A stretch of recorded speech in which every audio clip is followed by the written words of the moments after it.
Hi friends, welcome to my YouTube channel. ನಾನಿವತ್ತು ಚಪಾತಿ ಜೊತೆ ಸೈಡ್ ಡಿಶ್ ರೆಸಿಪಿನ ನಿಮ್ಮ ಜೊತೆ ಶೇರ್ ಮಾಡ್ತಾ ಇದ್ದೀನಿ. ಮೊದಲಿಗೆ ಒಂದು ಪ್ಯಾನ್ನ ಬಿಸಿ ಮಾಡೋಕ್ಕಿಟ್ಟು ಅದಕ್ಕೆ ಎಣ್ಣೆ ಹಾಕಿಬಿಟ್ಟು ಅದಕ್ಕಾದ ನಂತರ ಸಾಸಿವೆ ಜೀರಿಗೆನ ಹಾಕ್ತಾಯಿದ್ದೀನಿ. ಹಾಕಿ ಅದು ಸಿಡಿದ ನಂತರ ಈರುಳ್ಳಿ ಮತ್ತು ಕರಿಬೇವನ್ನ ಹಾಕಿ ಚೆನ್ನಾಗಿ ಫ್ರೈ ಮಾಡ್ಕೊತಾ ಇದ್ದೀನಿ. ಈರುಳ್ಳಿ ಚೆನ್ನಾಗಿ ಫ್ರೈ ಆದ ನಂತರ ನಾನಿಲ್ಲಿ ಕಟ್ ಮಾಡಿರುವ ಹೀರೆಕಾಯಿನ ಹಾಕ್ಕೊತಾ ಇದ್ದೀನಿ. ಚಿಕ್ಕ ಚಿಕ್ಕದಾಗಿ ಕಟ್ ಮಾಡ್ಕೋಬೇಕಾಗುತ್ತೆ.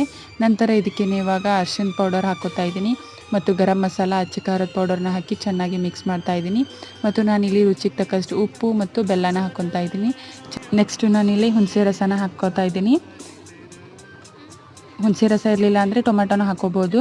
ನಂತರ ಇದಕ್ಕೆ ಸ್ವಲ್ಪ ನೀರನ್ನು ಆ್ಯಡ್ ಮಾಡಿ ಚೆನ್ನಾಗಿ ಕುದಿಸ್ಕೋಬೇಕಾಗುತ್ತೆ. ಲಿಡ್ ಕ್ಲೋಸ್ ಮಾಡಿ ನೋಡಿ, ಇವಾಗ ಕುದಿಸ್ತಾ ಇದ್ದೀನಿ. ಕುದಿಸಾದ್ಮೇಲೆ ಓಪನ್ ಮಾಡಿದ್ದೀನಿ ನೋಡಿ. ನಂತರ ಇದಕ್ಕೆ ಗುರಳ್ ಪುಡಿ ಮತ್ತು ಶೇಂಗಾದ ಪೌಡರನ್ನ ಹಾಕಿ ಚೆನ್ನಾಗಿ ಮಿಕ್ಸ್ ಮಾಡಿದರೆ ಚಪಾತಿಗೆ ಸೈಡ್ ಡಿಶ್ ರೆಡಿ ಆಗುತ್ತೆ. ನೀವು ಒಂದ್ಸಲ ಈ ರೆಸಿಪಿನ ಟ್ರೈ ಮಾಡಿ ಫ್ರೆಂಡ್ಸ್. ಹೇಗೆ ಬಂತು ಅಂತ ನಮಗೆ ಕಮೆಂಟ್ ಮೂಲಕ ತಿಳಿಸಿ.